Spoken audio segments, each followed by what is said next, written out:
Aleluia. Obrigado, Jesus, por essa noite. Obrigado, Jesus, pela sua presença. Nós queremos, Senhor, dizer o quão o Senhor é amado neste lugar. Dizer que o Senhor é tudo que nós procuramos. Nós queremos contemplar quem o Senhor é nessa noite. Nós pedimos em nome de Jesus, como aquilo que João viu em Apocalipse, que os nossos olhos se abram para contemplar a sua beleza, para contemplar a sua grandeza, para contemplar o seu senhorio. Tu és o desejado das nações, Senhor.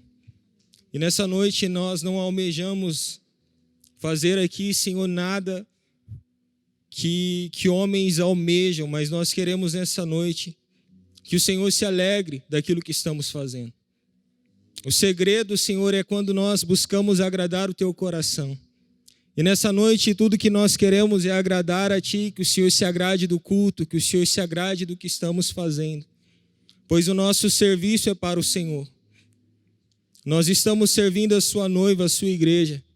E eu sei que nesses dias o Senhor está nos levando a um lugar onde o Senhor está restaurando a Sua noiva. Onde o Senhor está a purificando, a santificando. Porque o Senhor deseja que através dela, Senhor, os perdidos sejam alcançados, aqueles que estão presos sejam alcançados, libertos.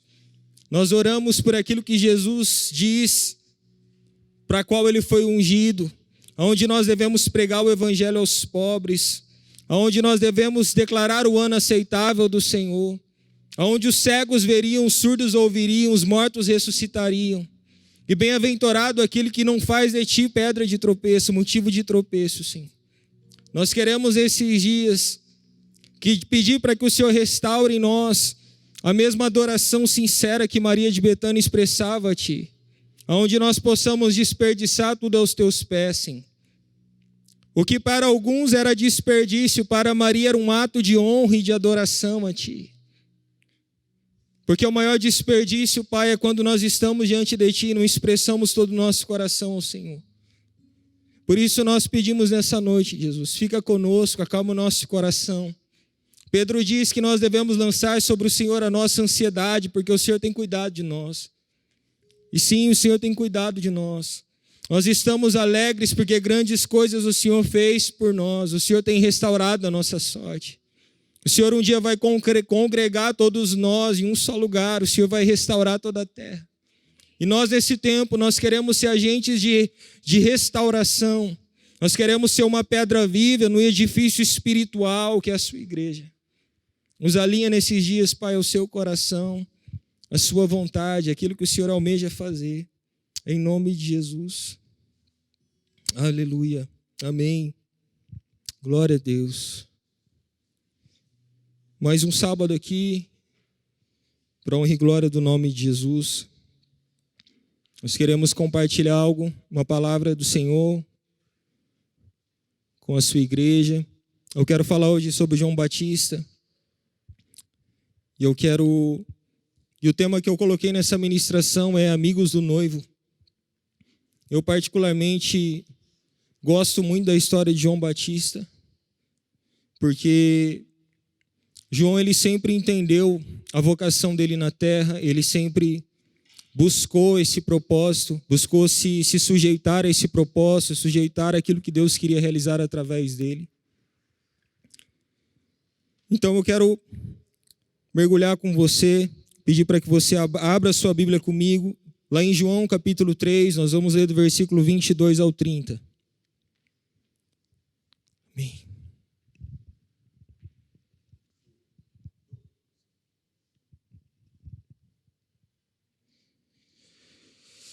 Aleluia. João, Evangelho de João, capítulo 3, versículo 22 ao versículo 30. Diz assim: Depois disto, foi Jesus com seus discípulos para a terra da Judéia. Ali permaneceu com eles e batizava. Ora, João estava também batizando em Enom, perto de Salim, porque havia ali muitas águas. E para lá concorria o povo e era batizado, pois João ainda não tinha sido encarcerado. Ora, entre os discípulos de João e um judeu suscitou-se uma contenda com respeito à purificação. E foram ter com João e lhe disseram: Mestre, aquele que estava contigo além do Jordão, do qual tens dado testemunho, está batizando, e todos lhe saem ao encontro. Respondeu João: O homem não pode receber coisa alguma se do céu não lhe for dada. Vós mesmos sois testemunhas de que vos disse: Eu não sou o Cristo, mas fui enviado como seu precursor. O que tem a noiva é o noivo. E o amigo do noivo que está presente e o ouve, muito se regozija por causa da voz do noivo. Pois esta alegria já se cumpriu em mim. Convém que ele cresça e que eu diminua. Amém? Nesse texto nós vemos uma passagem onde a Bíblia relata que Jesus e os discípulos de Jesus estavam batizando em outro lugar. E João, ele estava batizando em outro lugar. E chegam para João para falar a respeito se ele não se importava de os discípulos de Jesus estarem batizando em outro lugar. E João, ele não se importava com isso. Na verdade, ele se alegrava com o propósito de estar conduzindo as pessoas até Jesus.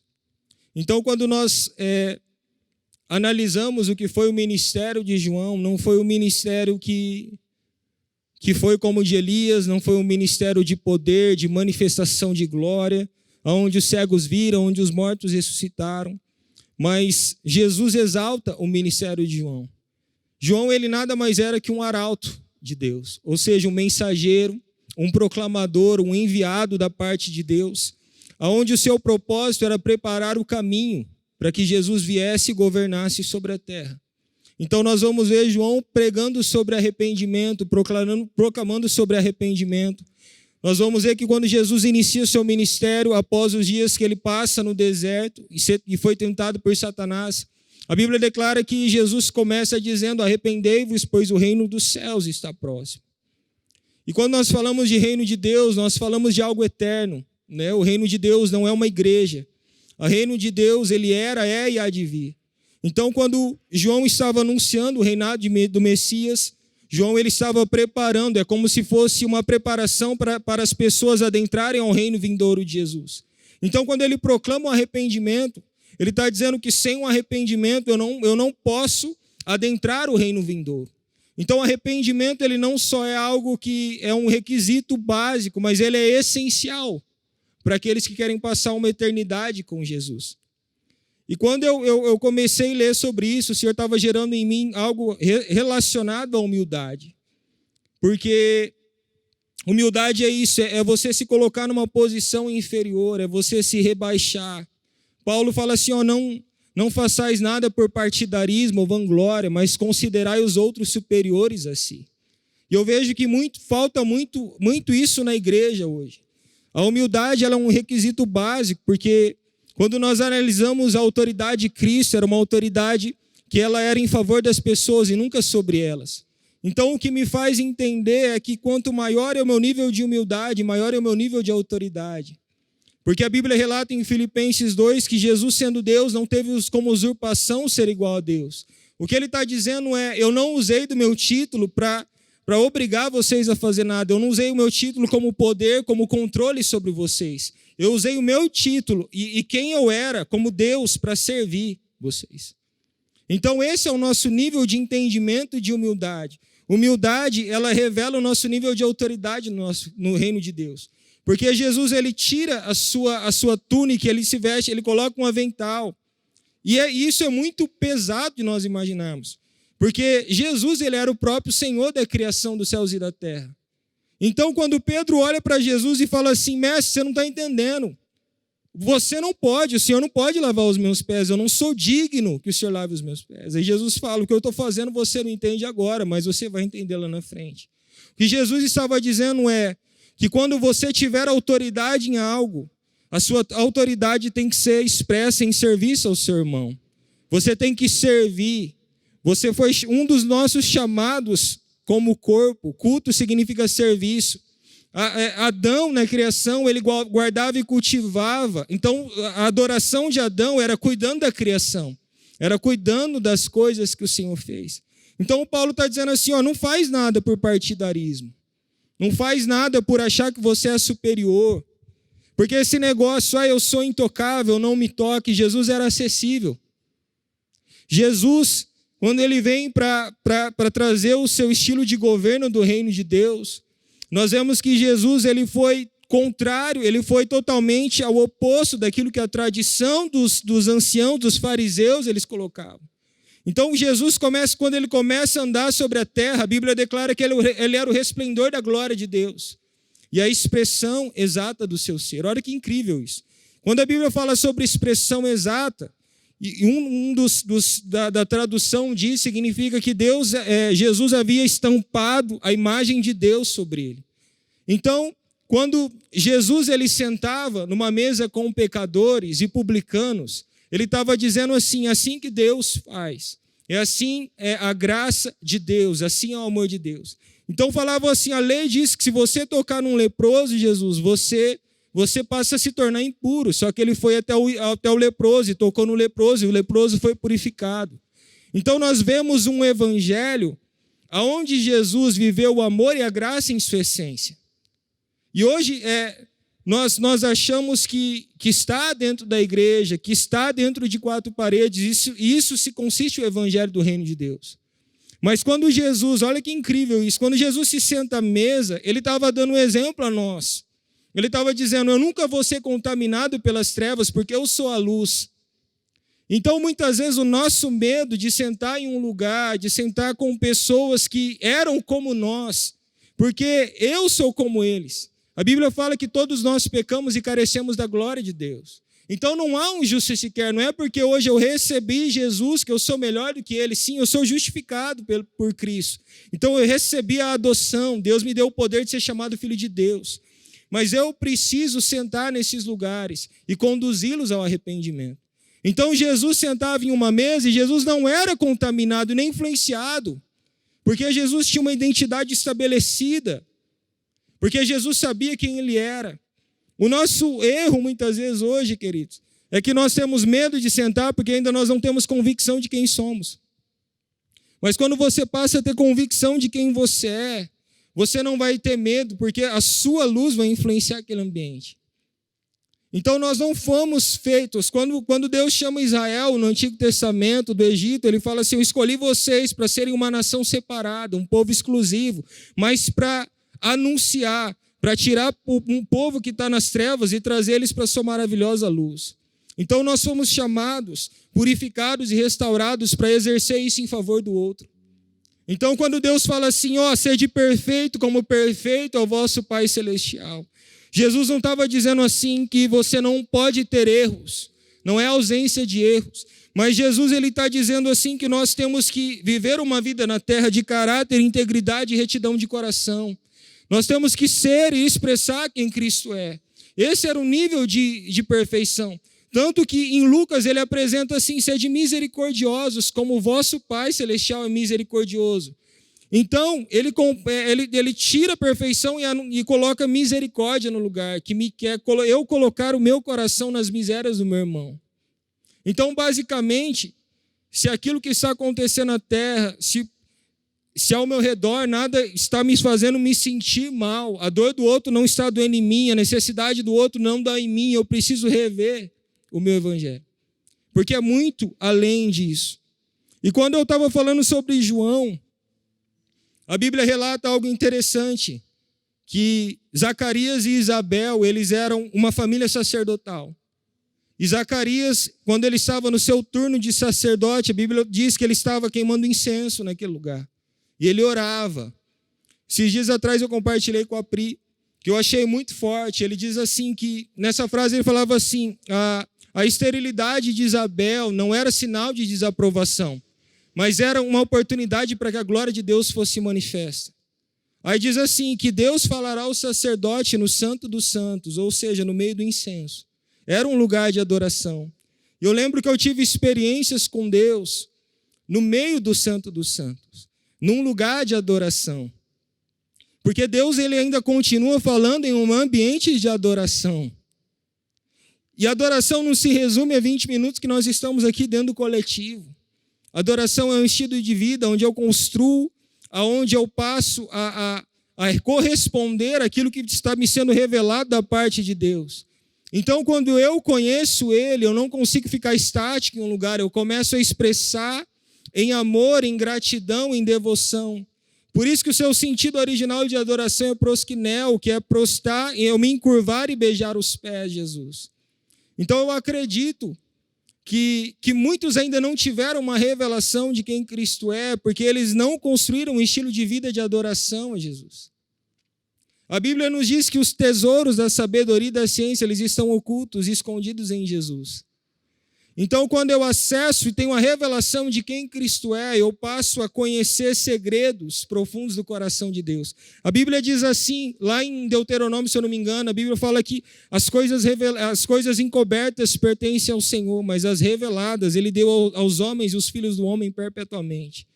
Ou seja, Deus quer revelar segredos do seu coração, de coisas que Ele deseja realizar na terra.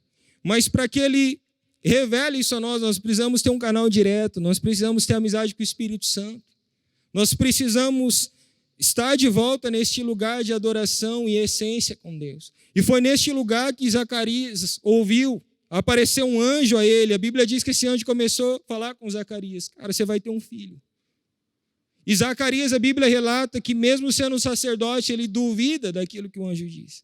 E ele fica mudo durante o tempo em que a sua esposa Isabel, ela engravidou, até o tempo em que João, ele viria à terra. Só que ali atrás, através desse anjo, Deus revela a vocação de João Batista. E quando a Bíblia relata, queridos, que sobre o espírito de Elias, o espírito de Elias ele veio sobre João, mas ele é um espírito geracional. Hoje Deus deseja liberar o espírito de Elias para converter o coração dos pais aos filhos e dos filhos aos pais. E é incrível isso, porque quando nós olhamos para João e o processo de formação de quem João foi, cara, é o que muitas vezes nos faz parar e falar assim, não, Senhor, eu não quero isso. Eu quero ler com vocês rapidamente Lucas capítulo 1, eu vou ler do versículo 13 em diante. Diz assim: disse-lhe, porém, um anjo: Zacarias, não temas, porque a tua oração foi ouvida. Isabel, tua mulher, te dará luz a um filho, a quem darás o nome de João. Em ti haverá prazer e alegria, e muitos se regozijarão com o seu nascimento. Pois ele será grande diante do Senhor. Não beberá vinho nem bebida forte, e será cheio do Espírito Santo, já do ventre materno. E converterá muito dos filhos de Israel ao Senhor teu Deus. E irá diante do Senhor no espírito e no poder de Elias, para converter o coração dos pais aos filhos, e dos filhos aos pais. Converter os desobedientes à prudência dos justos, e habilitar para o Senhor um povo preparado. Olha que forte isso, cara.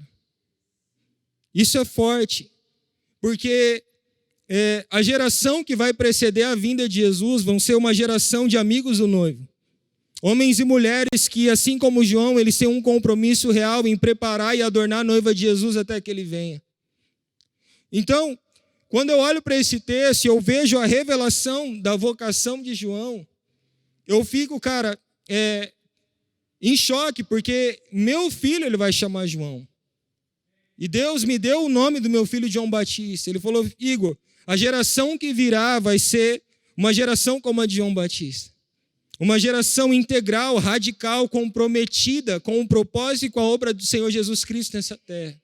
Uma geração que não negociará a verdade, uma geração que não vai ter medo da morte, uma geração que vai testemunhar Cristo, mesmo diante da face da morte, porque não amaram a sua própria vida. E os Joãos Batistas, eles estão sendo habilitados nesses dias.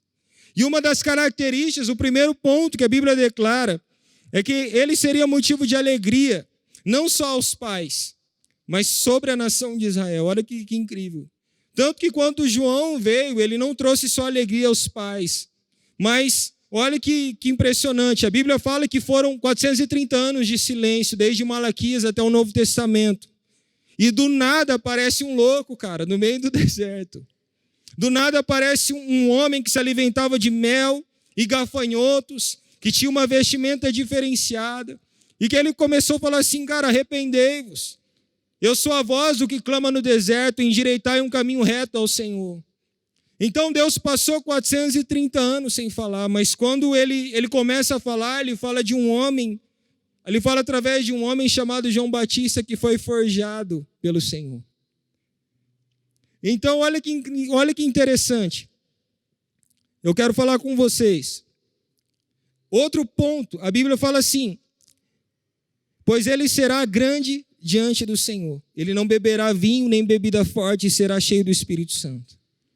Quando a Bíblia fala sobre ser grande aos olhos do Senhor, a grandeza de Deus não é a grandeza dos homens. Então Deus nunca vai tirar alguém para ser famoso ou proeminente para a terra ou para ter tantos mil seguidores, porque isso não é ser grande aos olhos de Deus. O que Deus estava procurando não eram sacerdotes, Deus não estava procurando pregadores, Deus estava procurando, sabe quem? Pessoas comuns como João. Deus estava procurando um homem comum, como João Batista. Porque sabe qual que era a grandeza de João Batista, queridos? A grandeza de João não era em ele ser conhecido na terra. Não era em ele estar em holofotes, porque ele foi habilitado no deserto. Mas a grandeza de João era desaparecer para que Jesus aparecesse. A grandeza de João era sair de cena para que Jesus fosse visto. A grandeza de João não eram o quanto de seguidores, porque os seguidores não eram para ele estava apenas apontando o caminho para Jesus. E hoje nós vemos N pessoas sendo levantadas, pessoas que não foram forjadas como João foi levantado, como João foi forjado, porque ele era grande aos olhos do Senhor.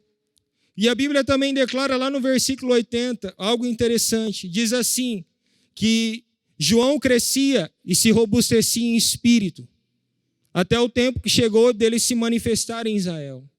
Então João ele crescia e era fortalecido e robustecido no seu espírito, não na sua carne, queridos, entenda isso, não no seu conhecimento. Então como que João ele estava sendo robustecido? Através de uma vida de intimidade, adoração e devoção a Jesus. Então o deserto ele foi a formação espiritual de João Batista. Deus levou João a um lugar onde o caráter de João seria habilitado, onde João seria robustecido. Sabe o que eu fico de cara nos nossos dias? É que nós queremos crescer espiritualmente, mas nós não queremos fazer o que é necessário para crescer. Então eu lembro que eu ouvi uma frase lendo um livro, diz que nós costumamos fazer 3 refeições no mínimo no dia, um café da manhã, almoço e janta, pelo menos todo mundo faz isso. Só que a nossa vida espiritual, muitas vezes nós damos um lanche frio por semanas e achamos que está tudo bem. Só que o que nós vemos aqui é que Deus está preparando uma geração que aprendeu a ouvir a sua voz, uma geração que conhece Ele na sua intimidade, uma geração que conhece Ele no seu caráter, uma geração que tem vida no Santo dos Santos. Não é algo que tipo assim, para mim gerar alguém nesse ambiente, a Bíblia fala também sobre o jovem Samuel. A Bíblia fala assim que Samuel ele era apenas um menino, mas ele ministrava perante o Senhor. Ele vestia uma estola sacerdotal de linho. Então Samuel era um menino, cara. Mas sabe onde ele cresceu? Ele cresceu ministrando ao Senhor. Ele cresceu no ambiente da presença de Deus. Então muitos pais, mães, em situações, eles erram porque eles querem exigir algo do filho que eles não construíram um ambiente propício de revelação. Um ambiente onde o filho ele cresce nesse ambiente da presença. E nós vivemos uma geração que muitos pais e mães vivem presos na hipocrisia, porque eles exigem do filho aquilo que eles não fazem e nem construíram em sua casa. Só que o ambiente que Samuel ele crescia era um ambiente onde ele ministrava perante o Senhor. Então entenda uma coisa, nunca ministre perante as pessoas. Nós nem deveríamos, se primeiro eu não ministro perante o Senhor. Eu nem deveria pegar o microfone na mão se primeiramente eu não ministro perante o Senhor no meu lugar secreto. Se eu não sirvo a Ele, se eu não conheço a Ele. Então, hoje é isso que acontece.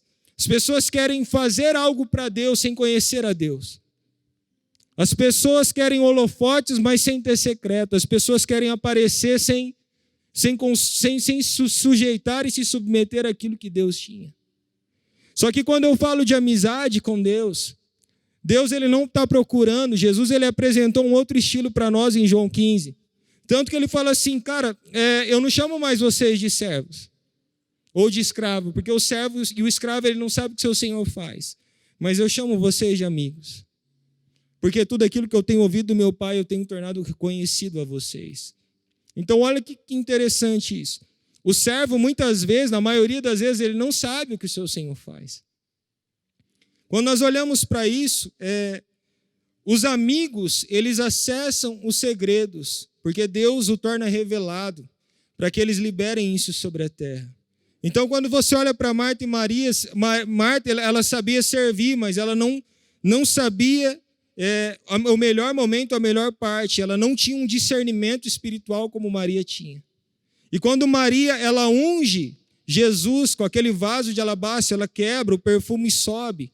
São 300 denários. A Bíblia diz que as pessoas começam a questionar Maria. Maria, isso é um desperdício. Isso poderia ser vendido e dado aos pobres. Mas a Bíblia relata que Judas falava isso não porque ele queria dar aos pobres, mas porque ele era ladrão. Só que o ponto interessante é, Jesus falou assim, vocês não entendem o que Maria está fazendo. Maria está preparando o meu corpo para o sepultamento. Maria discerniu algo espiritual, algo relacionado ao Messias, que até os discípulos não entendiam. Porque ela elevou o nível de adoração e o nível de comunhão que ela tinha com Jesus. Porque ela tinha uma vida de adoração. A Bíblia relata em Salmos 25:14 que os segredos do Senhor são para aqueles que o temem. E Ele vos dará a conhecer a sua aliança. Então pensa numa coisa, Deus nunca vai revelar algo a você se primeiramente você não tem um nível de respeito, um nível de honra e reverência a quem Deus é. Ah, mas eu busco sabedoria. O princípio da sabedoria é o temor a Deus. Então não adianta, cara. Nesses dias nós queremos apresentar uma graça sem apresentar o que é temor a Deus. Porque a graça ela existe muito antes da lei. A Bíblia diz que o Cordeiro foi imolado antes da fundação do mundo. O sangue de Jesus foi vertido antes da fundação do mundo. Quando você olha para o povo de Israel saindo do Egito, aquilo é uma expressão da graça de Deus. Porque é um povo que vivia como escravo, ou seja, 430 anos preso como escravos, trabalhando, trabalho braçal, construção. E Deus pega um homem chamado Moisés e tira esse povo maltrapilho e moribundo e leva para uma terra prometida, até abre o mar. E falam, não, é lei. Não, era a expressão da graça de Deus. Então, quando Deus abre o mar e fala, passa, e Deus começa a trazer maná do céu, trazer alimento, Ele estava expressando a sua graça, não a sua lei. A lei foi por causa da dureza do coração do homem. Então, Deus estabeleceu um conteúdo de regra moral e de conduta, porque o povo não sabia, o povo era criança, o povo tinha uma mentalidade de escravo, então eles precisam saber onde eles podem tocar, o que eles podem fazer, o que eles não podem. Então, lei é para criança. Tanto que Paulo fala assim, a lei ela serviu como tutor, como aio, até nos conduzir a Cristo. Então, quando eu tenho o Espírito da nova aliança, o Espírito de Jesus Cristo em mim, eu cumpro a lei. Porque a lei, eu não estou mais olhando para pedras. A lei agora está escrita dentro do meu coração. É isso que diz lá em Ezequiel 36, e Deus me daria um Espírito novo.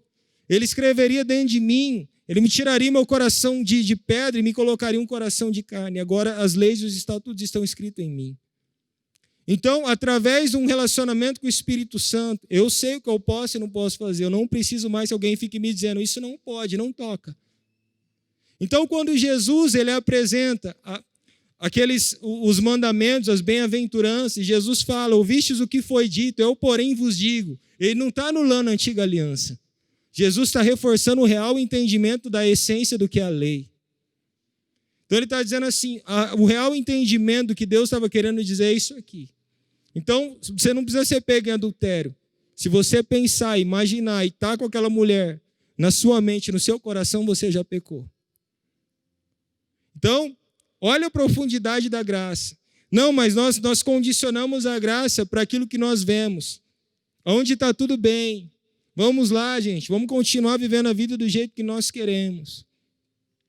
Só que quando você olha para o que João veio anunciar, João disse algo, ele falou assim, produzi, pois, fruto digno de arrependimento. O machado já está colocado à raiz. Aquele, pois, que não tem frutos dignos, Deus corta e ele vai lançar sobre um celeiro onde ele vai queimar. Ali fala do juízo final de Deus.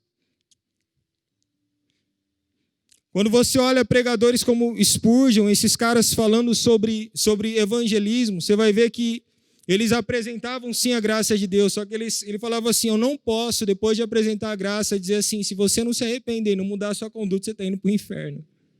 Só que hoje nós pensamos assim, mas se eu falar isso, eu vou ser aceito perante as pessoas. É aí que Paulo entra dizendo assim, eu não me envergonho do evangelho, porque ele é poder para salvar todo aquele que crê. Então a vergonha só revela que eu tenho, que a opinião das pessoas ainda pesa mais sobre mim do que a opinião do que Deus deseja. Então eu busco agradar homens e não agradar a Deus, então eu não sou servo de Cristo. Paulo fala, se eu busco agradar homens e não a Deus, eu não sou um servo de Jesus. Então quando você olha para as Escrituras e você entende o que é andar com Jesus, a Bíblia fala assim, adentrai, Jesus falou, adentrai pela porta estreita e não pela porta larga, porque a porta larga é um caminho espaçoso que leva você direto à perdição, mas a porta é estreita, é o caminho que te conduz para a vida. Essa palavra apertada no seu original é tribulação, sofrimento e perseguição. Então Jesus está dizendo, a porta que te conduz à vida é uma porta de tribulação, de injúria e de sofrimento. A porta que te conduz à morte é uma porta onde tudo pode, tudo é liberado, viva como você quer. Só que Jesus está dizendo, essa porta está te conduzindo à morte. E o próprio Jesus ele é apresentado como o caminho e como a porta. Amém? Então, quando eu olho para isso, cara, Deus levantando um homem chamado João Batista, a Bíblia relata que ele diz algo interessante lá em João 3,30, convém que ele cresça e que eu diminua. E essa palavra, diminuir, eu quero perder a minha dignidade, eu quero ser inferior a Jesus.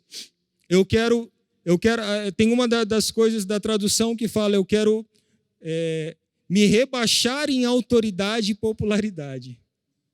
E eu achei isso muito forte, porque Jesus aparece no momento onde o ministério de João estava em ascensão. Só que quando o ministério de João estava em ascensão, Jesus chega e ele fala, opa, agora não é mais sobre mim, agora é sobre ele. Agora eu vou apontar o caminho. Sabe por quê, queridos? Amigos do noivo não competem com o noivo, eles cooperam. Eles apontam o caminho, eles apontam a direção para as ovelhas. Sabe qual é a voz que Jesus conhece? A voz que o povo, o rebanho, as ovelhas conhecem é a voz de Jesus. Então, se eu não ando com Jesus e não tenho um relacionamento com Ele, se Ele não vive em mim, aquilo que eu estou dizendo e aquilo que eu quero apontar o caminho não é a voz do noivo Jesus. Não é a voz do pastor, do supremo pastor que é Jesus. Então essa formação, cara, é algo incrível. Outro ponto, diz que João ele seria nazireu e cheio do Espírito Santo. O nazireu ele era alguém consagrado a Deus. Ele era separado, ele não podia tocar em coisas impuras, ele não podia tomar vinho, nem bebida fermentada. Ele devia ser consagrado. E quando você consagra algo a Deus, aquilo se torna de uso e exclusividade só dele. Então, quando Deus fala com Zacarias, fala, ele não vai beber vinho nem bebida forte. E ele será cheio do Espírito Santo desde o ventre materno. João seria alguém totalmente separado para o Senhor, para a obra que o Senhor havia chamado. Por isso que eu já sei que meu filho é dele. Não adianta eu criar muito apego, porque eu sei que quando ele tiver uma idade, Deus vai falar assim, leva. E eu simplesmente vou falar amém.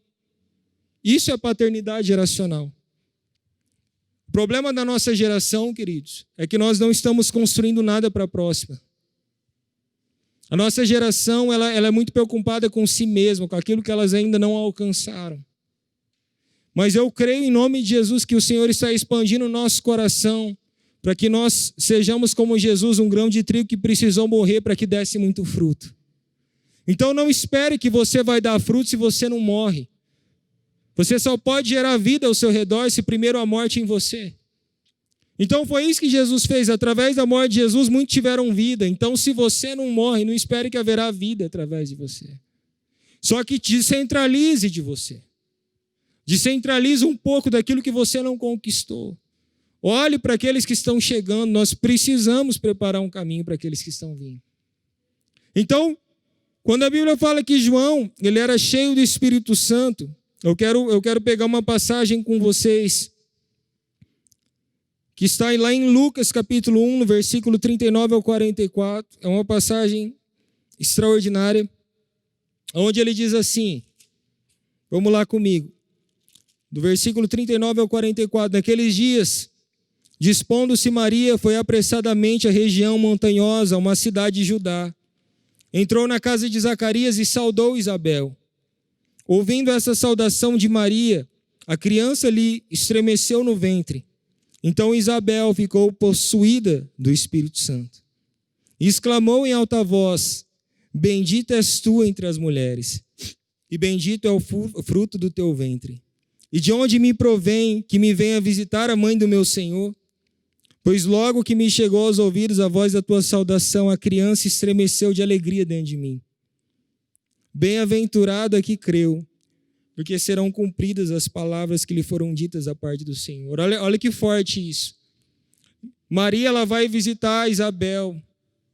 E quando Isabel ouve a saudação de Maria, a criança, ela salta de alegria, ela começa a se revirar dentro da barriga de Isabel. E a Bíblia, uma das coisas que a Bíblia diz em Apocalipse 19:10, é que o testemunho de Jesus é o espírito da profecia. Então, olha que incrível. Quando ela ouve a voz de Maria, automaticamente, João Batista, que está ali dentro, testifica através do Espírito Santo sobre aquele que Maria estava carregando. Aquele é o Messias enviado. Então, desde aquele momento, quando João ele ainda era um feto, ele já estava testemunhando a respeito de Jesus, cara. Desde aquele momento, quando ele ouve, é como se João falasse assim, eu conheço essa voz. Então a Bíblia fala que ele salta de alegria. E Isabel profetiza a respeito de Jesus, fala, aquilo que você carrega é bendito. O fruto do teu ventre ele é bendito. E serão cumpridas as tuas palavras ditas da parte do Senhor. Desde aquele momento, João já testificava e anunciava a respeito de Jesus. Então, quando nós pensamos nisso, sobre testemunhar a Jesus, quando você olha para Paulo, e quando nós analisamos quem Deus escolhe, quem Deus chama, entenda isso. Deus, ele sempre, o propósito do teu relacionamento com Ele é para que você veja Ele e haja como Ele quer, para que você sinta e para que você tenha a ótica do pecado como Deus tem, para que você tenha a ótica do inferno como Deus tem. Porque se você não tiver essa revelação, cara, você nunca vai apresentar Deus da maneira correta, você nunca vai apresentar o arrependimento da maneira correta. Porque às vezes esse arrependimento nem chegou para você. Então, quando você olha para Paulo, nós vemos que Paulo ele era um homem culto. Ele era um homem que tinha conhecimento, ele vinha de uma linhagem de hebreus. No zelo era perseguidor da igreja. Só que quando Paulo ele conhece a Cristo, a Bíblia fala que aquilo tudo se torna esterco e refúgio. Então Paulo fala assim, mas para mim o que era lucro, eu considerei como perda por causa de Cristo. Eu considero como perca todas as coisas por causa da sublimidade do conhecimento de Cristo Jesus, o meu Senhor. Então hoje ele considera tudo como refúgio para poder ganhar a Cristo e ser achado nele. Mas por quê? Paulo ele precisou ter uma revelação de quem Cristo era. E Paulo ele precisou ser esvaziado durante 3 anos. Porque depois que Paulo ele tem um encontro com Deus, com Jesus, indo para Damasco em Atos 9, a Bíblia relata que Paulo ele vai para a Arábia, ele passa 3 anos na Arábia. Parado, estagnado. Então Paulo ele precisou apresentar o filho da maneira correta, porque ele não conhecia Jesus, ele conhecia a religião, ele conhecia a tradição, mas ele não tinha a revelação do testemunho de Jesus. Em Atos 9, ele tem um encontro com quem Jesus era, e a partir daquele momento o testemunho de Jesus veio sobre ele. E ele entendeu que o maior testemunho agora era testemunhar a respeito de Jesus. Era padecer por conta de Jesus. Era sofrer, porque os discípulos, a alegria deles não era ser conhecidos, mas a alegria dos discípulos era que Jesus fosse conhecido através deles. Então, quando você olha por essa ótica, muda um pouco o que nós vemos sobre discipulado, sobre seguir a Jesus. Porque nós condicionamos apenas a um tempo, onde eu falo coisas, mas o verdadeiro discipulado é quando nós estamos nos tornando mais parecidos com Jesus, quando nós estamos gastando tempo com Ele. Amém? Glória a Deus. Então esse processo de separação ele era necessário. Amém? para aquilo que Deus queria fazer através de João. E quando eu falo sobre ser cheio do Espírito Santo, gente, nós olhamos para a Bíblia e nós falamos assim, ide pregar o Evangelho. Jesus falou isso em Mateus 28. Ide pregar o Evangelho. Fazei discípulos, batizamos em nome do Pai, do Filho e do Espírito Santo, ensinando-os a guardar os mandamentos. Então nós queremos ir pregar o Evangelho. Só que antes de você ir pregar o Evangelho, você precisa permanecer até que do alto você seja revestido de poder. Então a Bíblia fala lá no finalzinho de Lucas, permanecei em Jerusalém até que do alto sejais revestidos de poder. Sabe por quê? Se eu não sou revestido, isso fala de ter as vestes de Jesus, eu não vou conseguir testemunhar a respeito de Cristo. Então esse revestimento é o Espírito Santo. Então eu preciso entender uma coisa. Quando o Espírito vem sobre você, um dos propósitos do Espírito Santo, sim, é consolar e te ajudar, mas quando você está sendo perseguido. E outro propósito em Atos 1,8 fala, e do alto vocês receberão poder quando do alto vier sobre vós o Espírito, e vocês serão minhas testemunhas, na Judéia e Samaria até os confins da terra. O que Jesus está dizendo o Espírito Santo, ele tem um trabalhar na vida do cristão. Formar Cristo em você. Outra, te habilitar, quando você estiver sofrendo e perseguido, você ser sustentado pelo Espírito Santo. Então, ser testemunha de Jesus envolve martírio, envolve sofrimento. Não envolve você ser chamado, eu sou um cristão, eu quero ser famoso. Então, os discípulos e João, eles não estavam preocupados com fama. Tanto que quando chegam para João e falam, João, estão dizendo que você é Elias. Ele fala, não sou. Estão dizendo que você é um dos profetas. Ele também não sou. Eu não sou o Cristo e nenhum dos profetas. Aí fala assim, então nos fala quem você é para que eu diga àqueles que me enviaram. Aí João fala, eu sou a voz que clama no deserto, endireitai um caminho ao Senhor. Sabe o que João está dizendo, queridos? Que o título dele não é mais importante que o propósito dele. Ele estava dizendo assim, se eu disser que eu sou um profeta fulano de tal, para Deus isso não muda nada.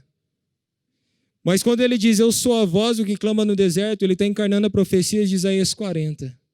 Ele está dizendo, eu sou esse cara. Eu não me preocupo com o título, eu apenas quero ser uma voz, eu quero ser um homem comum que representou Jesus, que anunciou Jesus e pregou arrependimento. Então eu não estou buscando glória de homens. Eu estou buscando me diminuir, porque a partir do momento que eu estou fazendo isso, essa é a minha maior glória. Minha maior glória é que Jesus seja visto através de mim. Não que eu seja conhecido. Então o João, ele sempre saía de cena, cara. Porque ele não buscava fama. Então, o Espírito Santo, diz que ele nos guiaria toda a verdade. Jesus falou isso. Ele anunciaria as coisas que hão de acontecer e as coisas que hão de vir. E a Bíblia diz que ele não falaria de si próprio, mas ele glorificaria a respeito de Jesus. Então, teu Espírito, se nós dizemos teu Espírito em nós, e nós não glorificamos Jesus, nós não falamos de Jesus a ninguém, nós não temos prazer em padecer com Jesus, nós precisamos rever alguma coisa no nosso Evangelho. Nós precisamos mudar algumas coisas em nós, queridos. Amém? Então, antes de você ir, permaneça até que do alto você seja revestido de poder. E quando João se apresenta, olha que forte isso.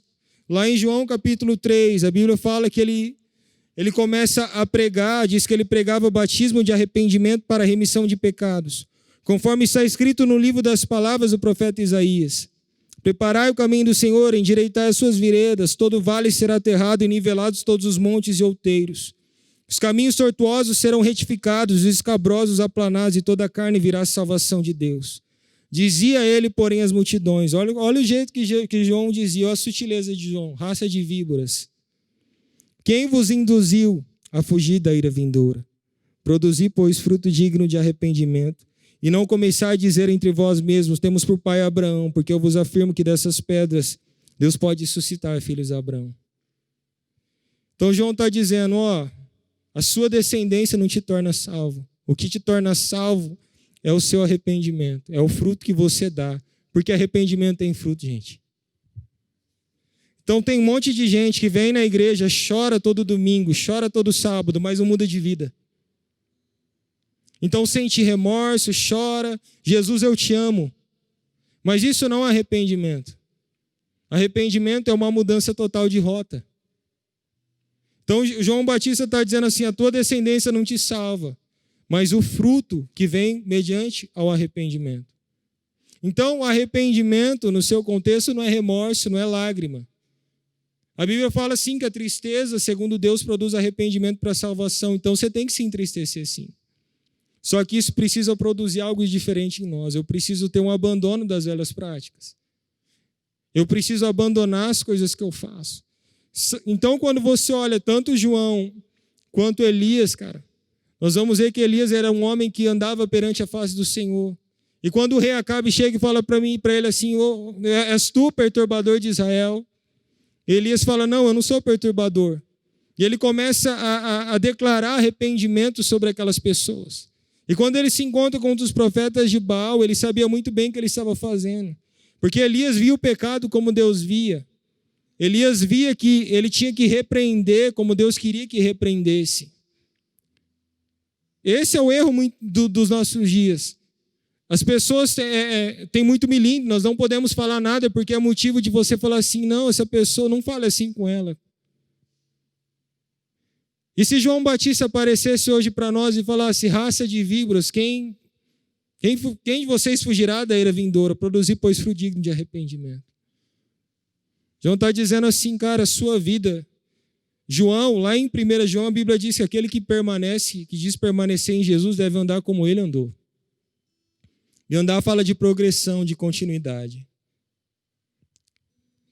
Então, o que habilitou João a pregar arrependimento? Pelo fato dele conhecer o coração e o caráter de Deus.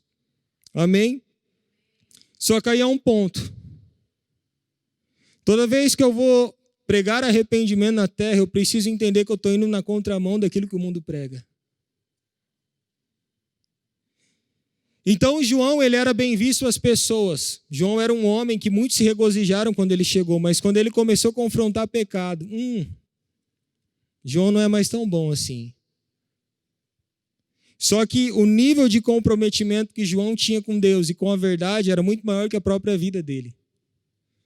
Então, por isso que ele fala, eu sou uma voz, e o propósito de Deus está muito acima da minha vida.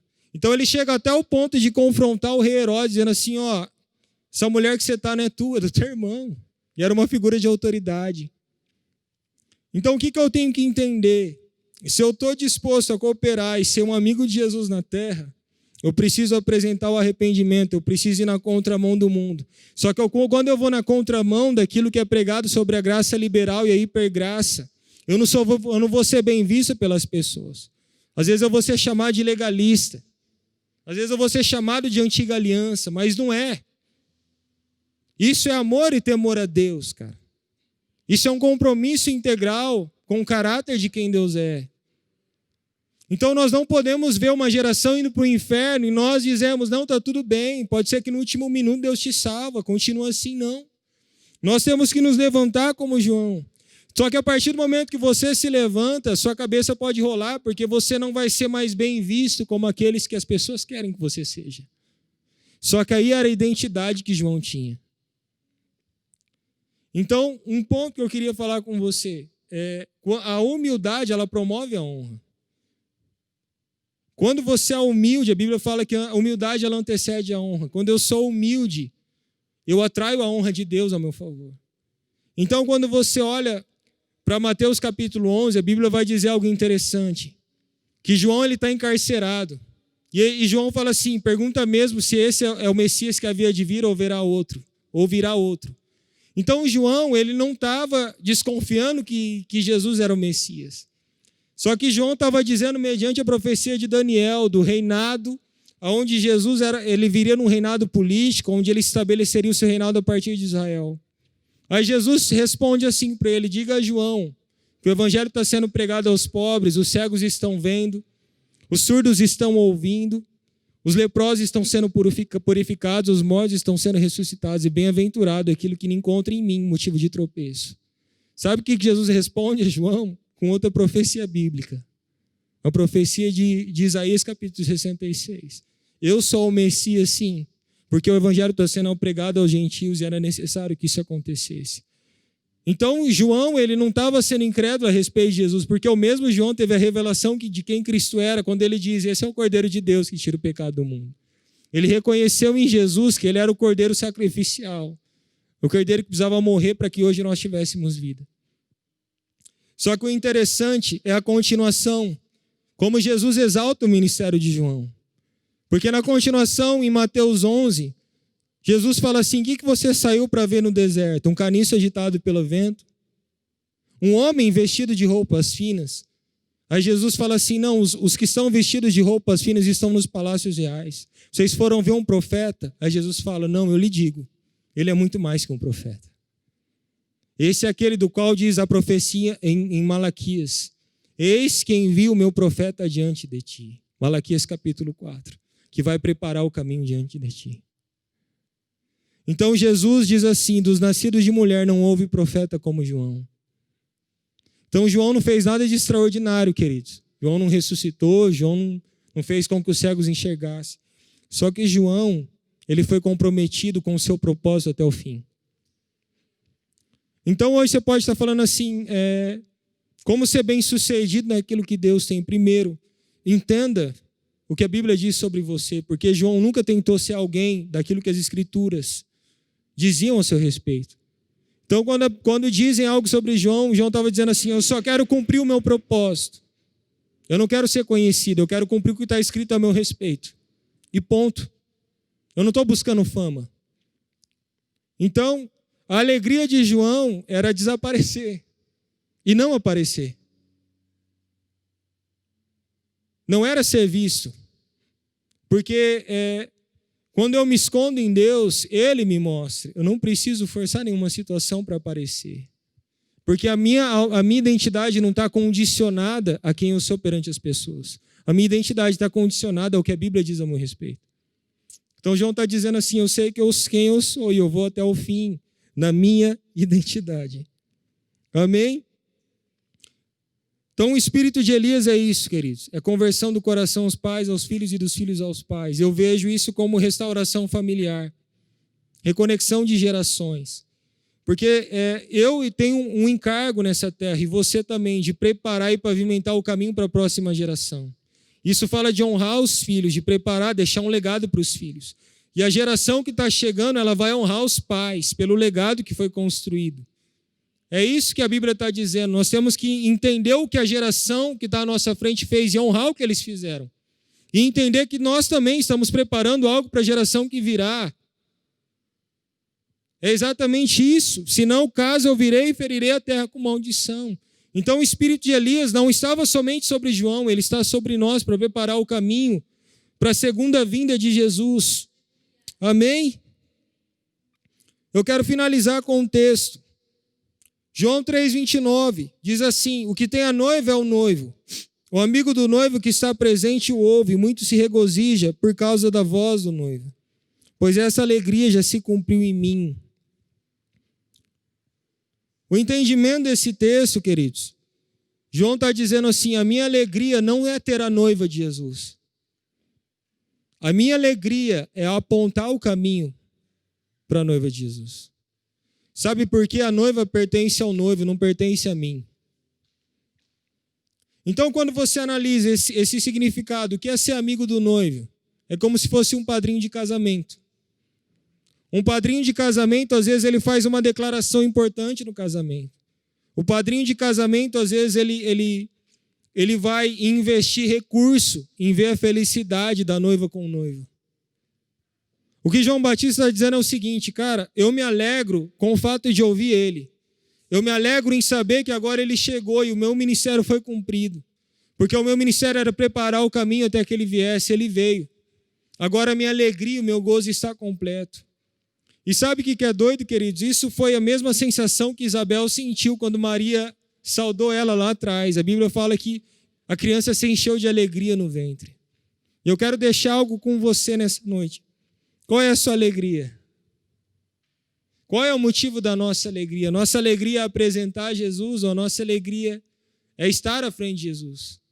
A nossa alegria é trazer discípulos para nós. A nossa alegria é tornar o nosso nome célebre.